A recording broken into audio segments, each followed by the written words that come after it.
semua posisi di kabupaten kota. Meski pemilihan Ketua KONI Banyuasin baru akan digelar pada Mei 2021, namun nuansa bursa pencalonan sudah mulai hangat. Dalam rakor yang dilakukan dengan tegas dinyatakan jika pejabat publik dan struktural dilarang mengikuti bursa pencalonan. Hal tersebut ditegaskan pada Musyawarah KONI Banyuasin tahun 2020 yang dihadiri oleh pengurus KONI Sumsel dan Pengcap. Agar penjaringan pencalonan harus sesuai dengan aturan ADART organisasi yang ada.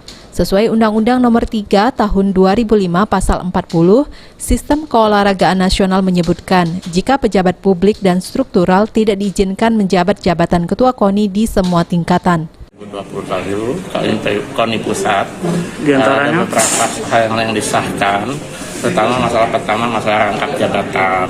Itu akan dipertegas lagi di dalam ADART yang terbaru. Yang kedua juga masalah atlet yang berpindah dari satu daerah ke daerah yang lain. Dan yang ketiga juga permasalahan ketua KONI bisa dipilih lagi.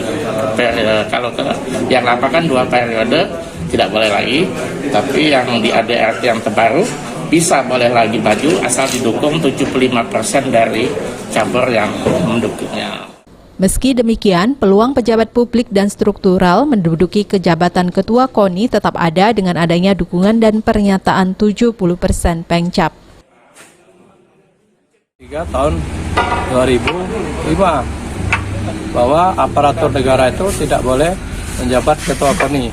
Namun, apabila memang dikehendaki oleh seluruh Pengcap membuat pernyataan, umpamanya menyalonkan pejabat atau bupati atau sekda atau kepala desa atau dewan, itu harus membuat pernyataan tertulis bahwa dia memberikan dukungan sepenuhnya kepada pejabat tersebut dengan ketentuan apabila terjadi kekeliruan di kemudian hari akan dibatalkan.